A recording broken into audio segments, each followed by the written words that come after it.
মানে খারাপটা কি বলছো? আমি তো কিছুই বুঝতে পারছি না, এর অর্থ কি? সকল জীবিত প্রাণীর আত্মা, সে তো অবিনশ্বর, সে তো ফিরে আসে, ফিরে আসবে। থামুন তো আপনি। শুধু না না, এই আমাদের এই দুঃসময় এসে দুটো ভালো কথা বললে আমাদের মন ভালো করবেন তা নয়, এসব যা তা বলে যাচ্ছে এসে। চুপ করো, চুপ করো। তুমি কি বলছো? তুমি তাকে কি বলছো? পাপ লাগবে গো, চুপ করো। বাপ, শুনি আমাদের এই অবস্থায় উনি যে কথাগুলো বলছে তাতে কোন পুণ্যটা হচ্ছে? চুপ করো, চুপ করো, তোর মাথা ঠিক নেই, তোর মাথা ঠিক নেই, চুপ করো, থামো, থামো। থামো না, আমি থামো না। না অপু, অপু আমার মেয়ে, আমার মেয়ে, আমার বুকের কলিজা, আমার মেয়ে, আমার অপুকে ফেরত চাই। ওর আত্মাকে নিয়ে কি করবো আমি? আত্মা, ওই ভ্রাম্যমান আত্মাকে নিয়ে কি করবো? তারা সুন্দরী বা আমার না রক্ত মাংসের মেয়েটাকে চাই, আমার আমার বুকের মাঝে চাই, আমার বুকের মাঝে চাই আমার অপুকে। তাহলে আমি কিচ্ছু মানবো না, আপনাকে মানবো না, আপনার কোনো কথা মানবো না আমি। চুপ করো, চুপ করো। বলতে দাও, ওকে বলতে দাও।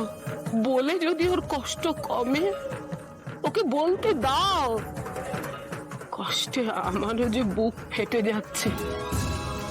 আমিও তো এসেছি সবেতে তোমাদের সাথে সামিল হতে। কেন এসেছেন আপনি? আপনি যদি বলতেন না পারেন আমাদের অপু কোথায় আছে, আপনি কেন এসেছেন? আপনি না বলে আমার চাঁদমতি তো অপু কোথায় গেছে, আমাদের মুখ খালি করে কোথায় চলে গেছে?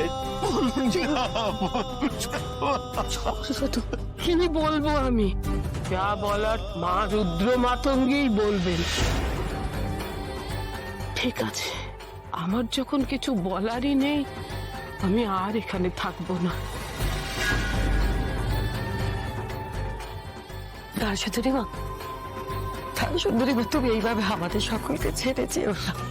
তুমি তো সব সময় বিপদে আপদে সঙ্গে থেকেছো, বলো আজ তুমি এইভাবে আমাদের ছেড়ে যেও না। কিন্তু আজ তো আমি কোনো সাহসই জোগাতে পারছি না। তবুও তারা সুন্দরী মা, তুমি এখানেই থাকো, আমাদের সঙ্গে থাকো। কেউ কিছু মনে করো না, কিছু মনে করো না। ওর মাথা ঠিক নেই, ওর মাথা ঠিক নেই, কিছু মনে করো না।